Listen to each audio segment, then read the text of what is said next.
Bud, I kind of like, he convinces me that he's going to win the fight because he's such a believer in his own ability and he's very convincing. And then you see the presser yesterday, and I thought Canelo looked really well. Do you know what I mean? Obviously, he's a big lump. Towards Crawford to win this fight. Why is that? What changed? Because I know Crawford's, he's got the heart, he's got the speed, the skills, and he's going to go out there. I was thinking he put up a good first 6 rounds, but then Canelo will start picking it up. But now I think Crawford will go for I think Crawford will get, I'm picking Crawford to win now. I'm going with Terence Crawford. You know, big weight jump, dangerous fight, but somebody's got to prove to me that they can break Terence Crawford's will and that he can't figure it out against you. You know, it ain't no disrespect to Canelo, but I've said this the last couple of years. I'm not betting against Terence Crawford with nobody else. You got to show me that you can beat him. The boxing world is sounding the alarm. It's over for Canelo. In the lead-up to their fight, analysts and former champions are increasingly siding with Terence Crawford. Crawford, undefeated at 41-0, moves up 2 weight classes from welterweight to super middleweight. If he wins, he'll become the first male boxer in the 4-belt era to become undisputed champion in 3 divisions. Many insiders believe Crawford's technical brilliance and undefeated record stand in stark contrast to Alvarez's declining output and age. Many insiders are now boldly proclaiming that the Mexican icon may be facing the twilight of his reign. Everything is on Terence Crawford's side, all the legacy, meaning he only has the opportunity to win the belts. Saul only has an opportunity to defend them. Terence Crawford has an opportunity to be in a 5 division and the only person to win all 4 belts in 3 separate weight divisions. Why is Saul taking this fight? And I'm going to tell you why. Because there's some things in life more important than just the belts. And that 20-year career that Terence Crawford made, that all that he has, is very valuable. Very, very valuable. He had 1 foot out the game. And if he can be the man to defeat him, because remember, if Saul beats him, Terence Crawford was the first man to get all 4 belts in 2 separate weight divisions. Yes, I beat that champion. Yes, I beat the multiple division champion, and he had the old. Boxing's elite are rallying behind Terence "Bud" Crawford. Even legends like Floyd Mayweather Jr. praise him as the sport's current pound-for-pound best, applauding his unmatched ring IQ and adaptability. Andre Ward also speaks highly of Crawford's blend of strategic brilliance and elite timing, further strengthening the belief that Bud has the tools to dethrone Canelo. But in terms of his resume, the opponents that he fought, right? And people say he fought this name and fought that name. Where did he fight that name when he fought him? He 32. He coming off 2 losses. He 35. Kovalev, when he fought Kovalev was cooked. He wasn't the crusher. He wasn't the undefeated guy. He had lost that. And I'm not knocking the hustle, but you lose me when you start saying I'm the best fighter in the world. Or you lose me when you feel like you don't have to fight the best, but then everybody else got to fight the best. Canelo is a really good fighter, man.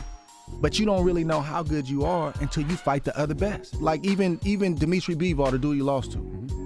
You got to give him credit for going up in weight, but I feel like he miscalculated though. You got Bud Crawford and Canelo. They're slated to fight in September. It's going to be an interesting fight.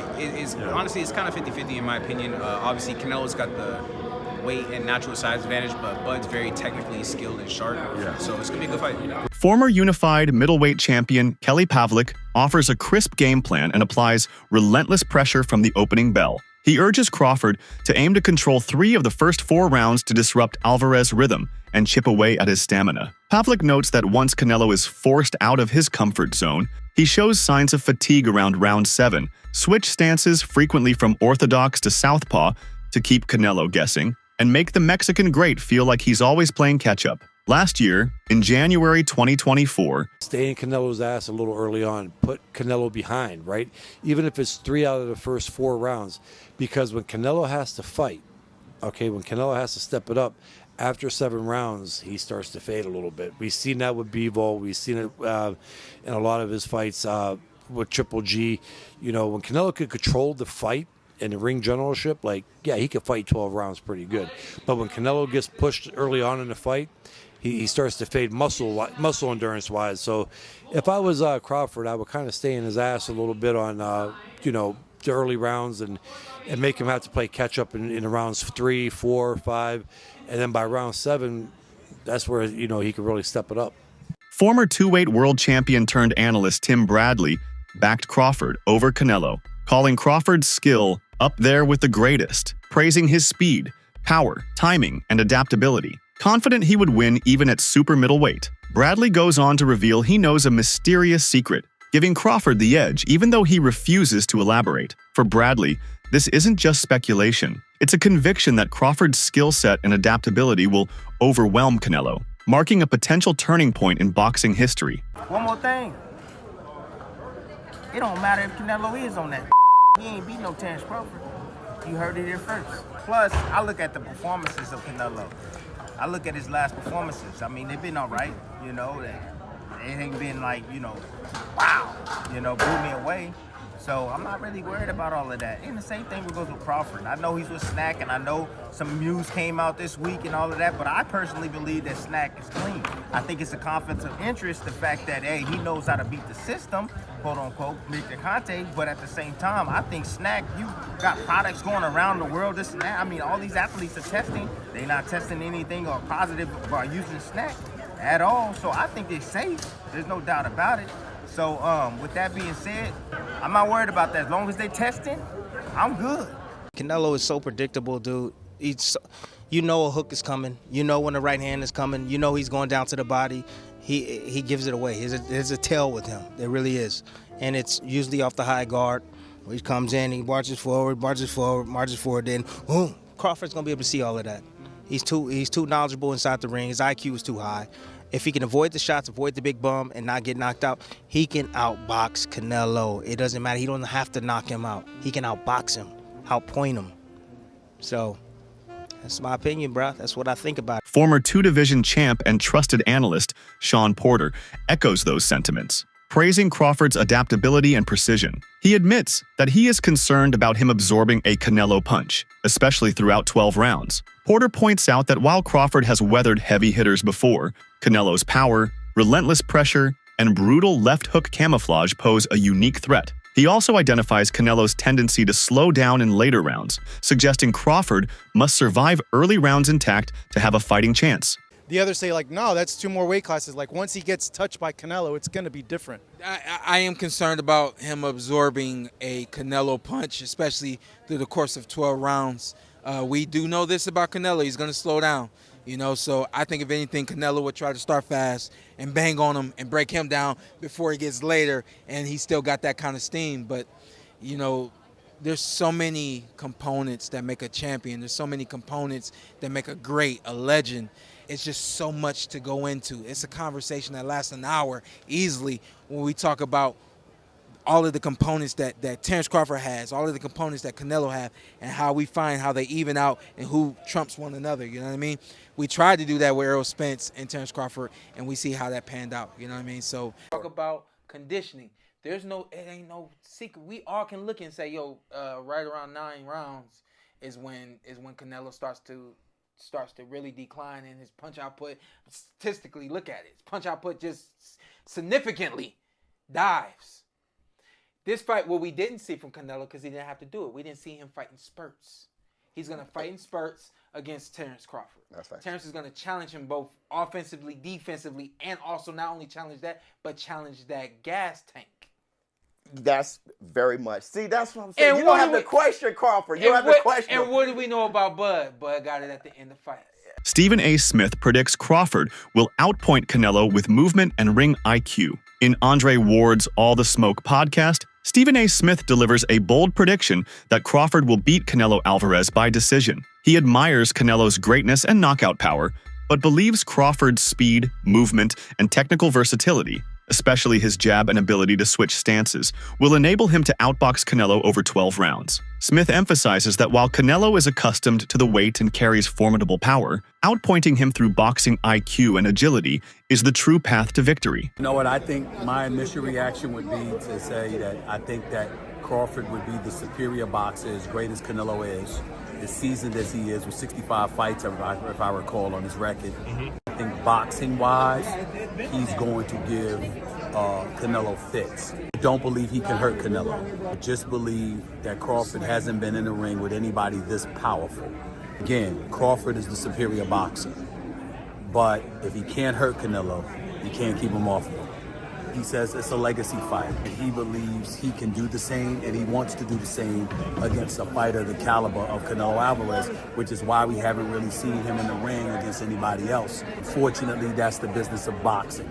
He's a victim of it, not a villain. You got a love for boxing. Yes, love Who boxing. gonna win the fight, man? That's coming up, the biggest Crawford. fight in boxing. Crawford. Huh? Crawford. I'm not hesitating. Crawford. I'm not even hesitating. Crawford. You gonna stand on that all the way to September 13th? I love Canelo.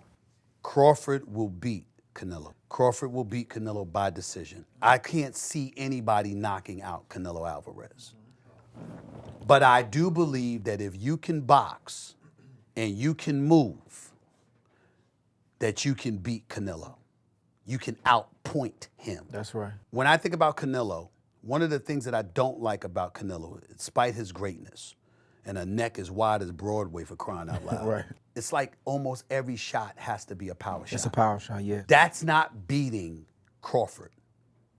I will confess, I think Gervonta Davis's trainer, Cal, I think he said this. He said Crawford could find himself in trouble if he decides to engage with Canelo, because Canelo is the naturally bigger, stronger fighter. And I don't care that Crawford's gotten bigger, and I don't care that Crawford's gonna go in there just as big as Canelo. Canelo is accustomed to fighting at the weight, and Crawford is not. And Canelo is a genius in this regard. You don't see him show up for fights not ready. He's always ready. Always prepared. He's always ready. gotta give He's him that. always prepared. So I think he's the slower fighter, though. And I think that Crawford is brilliant as a boxer. And I think that between switching to conventional and southpaw, using his jab and movement, I think that Crawford is going to outpoint Canelo because he's faster. But I don't think he's gonna knock him out. Even former two-division British champion Amir Khan, uniquely experienced in facing both men, emphatically backs Terence Crawford to triumph over Canelo Alvarez. Khan's pawn highlights Crawford's elite boxing IQ, footwork, elusiveness, and power attributes that made him difficult to touch during their 2019 bout, unlike Canelo, whom Khan found easier to hit despite his legendary power. Amir Khan believes Crawford's footwork and timing make the fight dangerously one-sided. I think that Crawford could beat him because Crawford is a big 147 fighter and is strong as well, which a lot of people don't give him the credit for. I think that fight, if it does happen, as long as Crawford stays away and just boxes and be smart, he can win that fight. I think Crawford's a better fighter than Charlo. And he's a smart fighter as well. He switches and everything, so that would be a very good fight. You fought them both. Like, what are the differences between them? Canelo's strong and he's easily hit. Very easily hit, very easily. Compared to when I fought against Crawford, I couldn't hit clean. They both hit hard because, and you could see the strength when I was fighting against Crawford. He is very strong as well. So, look, yeah, but why does he need to give that much away? He's pound for pound #1 in the world. Why does he have to go for fighting Canelo? Oscar de la Hoya, noting Crawford's intelligence and agility, has likened his movement to Bruce Lee and firmly sides with Bud. Collectively, they see Crawford as a superior technical force. I want to get your thoughts. Canelo, Crawford, who wins and why? Well, look, I mean, I've been in this game for such a long time, and I like to say I'm a historian. There's never been a good little man that beats a good big man. It hasn't happened. I mean, the exception is maybe Pacquiao beating me, but that situation and scenario was like totally different. I was at the end of my career and I was a shot fighter and Pacquiao was coming up and he beat me. But a good little man, which would be Crawford, just has never beat a good big man, which would be Canelo. In the history of the sport, it just now if Crawford can do it, Jesus Lord, I mean.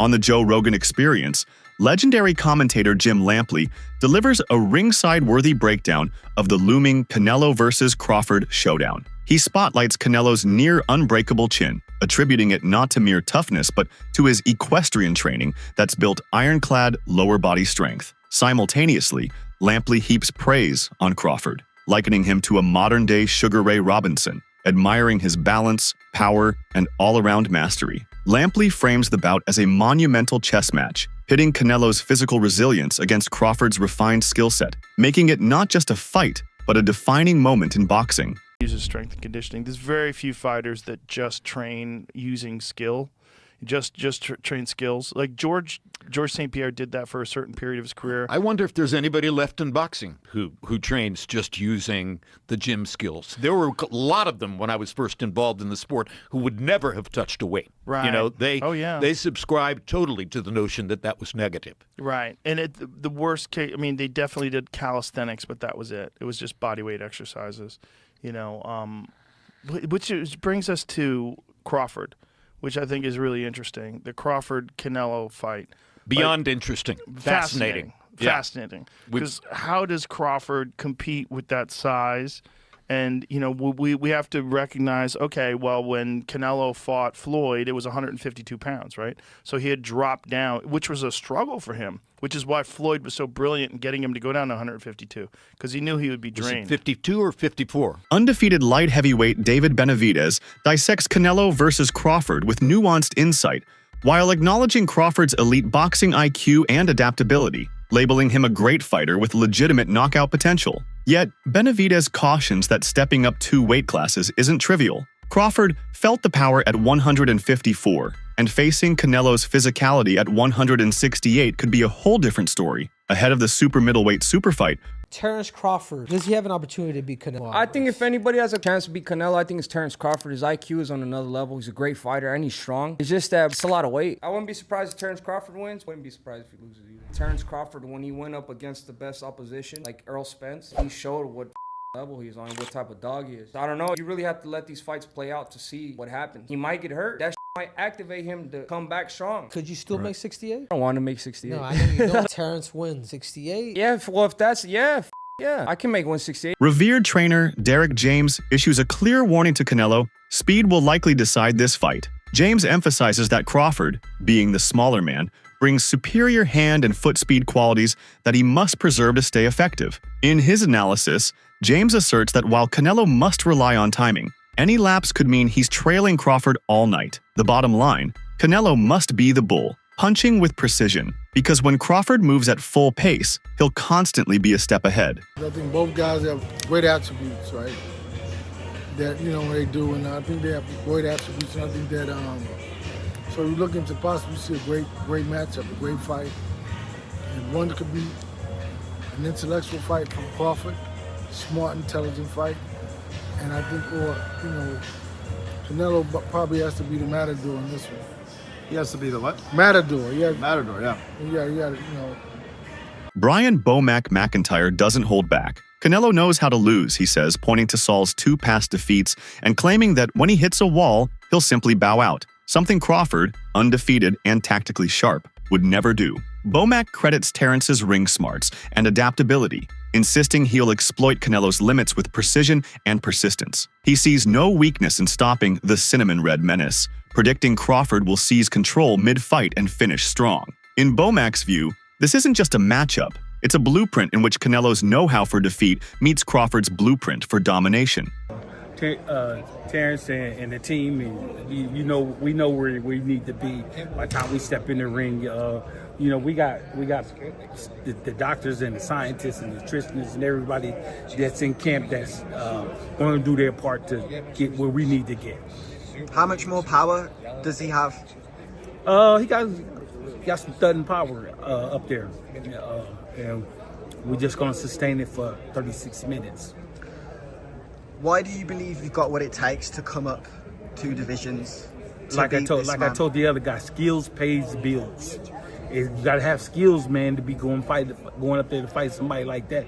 Former world champion turned analyst Chris Algieri breaks it down bluntly. Bud is different. Algieri argues that Terence Crawford isn't just another opponent for Canelo, he's an elite technician whose strategic mind and adaptability set him apart. Rather than chasing marquee names, Crawford zeroes in on legacy-defining challenges, and Algieri sees this fight as the ultimate expression of that mindset. Against Canelo, who brings size and experience, Crawford's refined movement, timing, and fight IQ could neutralize the physical gap and make this more than just a clash of champions, but a real chess match in the ring. However, not everyone agrees. Bud is one of those guys. He just locks in. He just locks in, especially when you doubt him. So yeah, it's a really interesting matchup. I think of it more from psychological than anything, you know, because on paper it's like, yeah, but he's a super middleweight. He went up 3. Now Terence is going up 3 weight classes. He had a little trouble with Majima. So on paper it's like, yeah, of course it's Canelo. But when you think about it from a psychological standpoint, it's like, I don't know, man. Bud's different.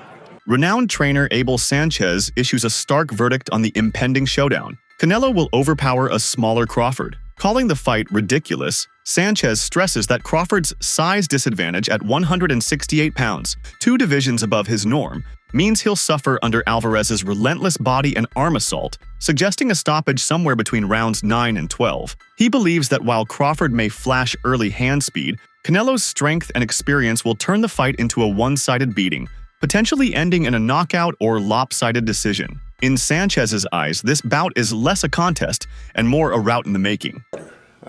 But that's why we have weight divisions. I think that Canelo has proven as he has risen in the weights. He's dealt with the best in his weight divisions that he's at now. He fought Bivol, and Bivol couldn't hurt him. He fought my guy, and my guy couldn't hurt him in 2 fights. The 3rd fight I wouldn't even count as a fight. But to have a guy come up from 140 pounds in such a short period of time, I'm not saying he couldn't have done it. If he'd have taken 3 or 4 years like Canelo did and built up his, not only his strength, but his bulk in the correct way, he would have had a better chance. But to do it in these 14, 15 months that he's done it in, it's going to be difficult for him. I think that it's a tough fight at the first 3 or 4 rounds because of his speed, just like when we took Golovkin to fight Kell Brook. Who do you think has the edge in the Canelo Alvarez versus Terence Crawford showdown? Let us know in the comments below.